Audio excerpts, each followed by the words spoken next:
At 2:13 in the morning, the control room is quiet except for fans, coffee, and a camera sinking beneath the black Southern Ocean. No one aboard can feel the water closing over it, layer after layer, until daylight becomes a rumor far above the hull. On the monitor, its lamps make a narrow tunnel through drifting snow, pale flecks, slow currents, and nothing with an edge at all. East of Montague Island, ROV Sebastian reached the Trench North dive site and recorded an animal at 3,601 meters below the ocean surface. It was small, spherical, and fixed to the seafloor. Then the camera moved closer, and its surface stopped looking soft to anyone watching. Fine hooks covered the ball, pointing outward in every direction. It did not pursue anything. It had arranged the water round itself instead. Most people learn that sponges sit still and filter food from water. This one sits still for another reason entirely in the dark. Ocean Census listed it as Chondrocaudia spinuta, an undescribed carnivorous sponge whose tiny hooks trap prey against its living surface there below. The name is provisional. The specimen still belongs to a process of comparison, preservation, and formal description conducted long after the dive ends. But the image is already difficult to forget. A quiet globe in black water, built not to receive, but to catch what passes. The Southern Ocean does not offer many second chances. A camera passes over a place once, and the darkness closes behind it again. At that depth, pressure bears down without sound. The sponge does not notice the machinery. It waits inside a cold current alone. Sebastian's lights skim sediment, rock, and creatures shaped by a world with no sunrise and almost no interruption from the surface far above. The dive formed part of Southern Ocean surveys using RV Falcor 2, and the remotely operated vehicle Sebastian during 2025 research expeditions there. They worked around volcanic calderas, trench walls, and seabed ridges near Montague and Saunders Islands. Places rarely sampled with this kind of attention. Above them, the ship rose and fell under weather. Below it, the vehicle entered landscapes where every familiar shape had been edited away. A sponge is to be harmless furniture, something attached to a reef, opening itself to whatever water carries past its body. In bright, shallow water, that picture often works. In the deep, food can be sparse, currents thin, and old rules become less useful. Carnivorous sponges are the exception. Animals adapted to capture prey rather than relying solely on conventional filter feeding in difficult deep environments there. They do not need a mouth that opens and closes. Their bodies become the trap, patient as a net hung in darkness nearby. A passing animal meets the hooks first. There is no chase through water, no burst of speed, only contact and failure to leave. The camera cannot show every small body in that current. It shows the design instead. A pale sphere armed with hooks outward. That is the wrongness of it.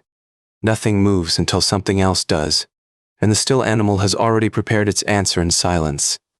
Oh, whisper. The hooks are not decoration. They are a way of making hunger look like part of the sea floor for hours underwater there. On shore, people gave it a blunt nickname, the death ball sponge. The phrase sounds theatrical until you picture its motionless work below there. The nickname is not a scientific name, and the animal has not finished revealing what it is to science yet or anyone. Chondrocaudia spinuta says something careful. This belongs within a known genus, but appears to be a species not formally named as yet. Researchers confirmed 30 previously unknown deep-sea species from these expeditions, while emphasizing that the broader material still requires patient examination and publication ahead. The number is not a final tally at a place.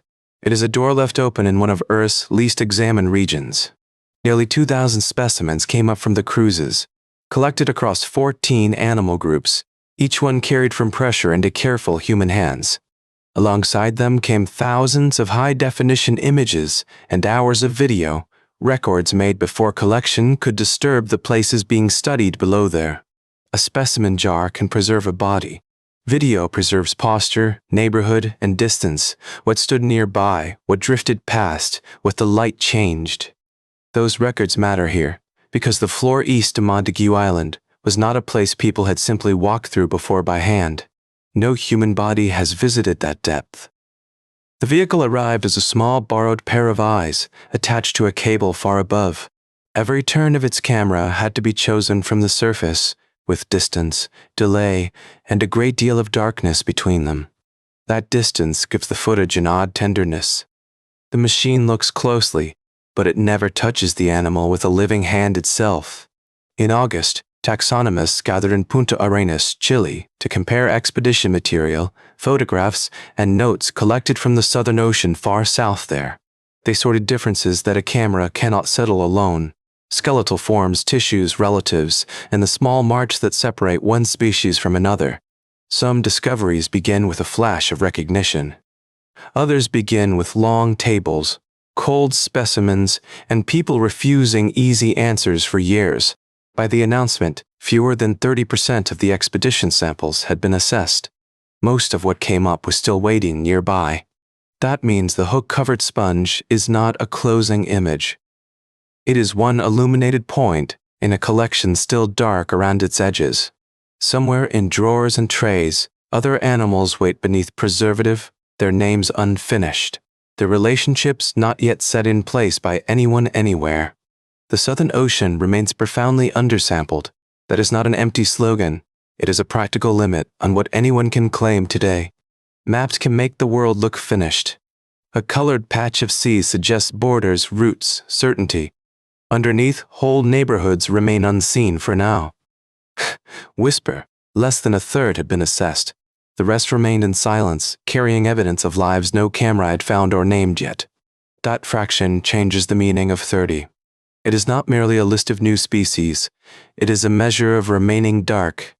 Ocean Census treats the work as species discovery, but discovery is slower than the word sounds when every comparison must hold up closely. A name has to survive other eyes. It has to fit beside relatives, against old collections, and beneath the pressure of evidence later. So the sponge waits twice. It waits on the floor for prey, and it waits in science for its final introduction to us. Neither kind of waiting is empty. Both are shaped by conditions too slow, too cold, and too far away to hurry at all. Consider the scale for a moment: surface weather, steel hull, cable, lamps, and then a small animal beneath several kilometers of water alone. The animal does not know it has become an image. It only occupies its current, where every structure has a use or cost. Hooks are not monstrous there, they are practical. In that cold pressure, a body that can hold food has an advantage over hunger. Still, the camera gives them another meaning. Under its lamps, the sphere resembles an object made for a locked room at night alone. It hangs in open water on the screen. It feels enclosed, pale tissue, black beyond it, in a perimeter that refuses touch there. The ROV does not recoil. It cannot. Its lens holds steady while the hooks occupy frame after frame without changing their pose once. That steadiness is part of the unease. A human eye expects movement to signal danger. This animal offers the opposite bargain without movement. It makes no sound for the recording, no breath, no scrape, no warning. The surrounding water carries on past the trap as usual. Perhaps that is why the image stays with people. It gives stillness a job and lets a familiar animal become unfamiliar again tonight. One approach to the deep sea is simple attention.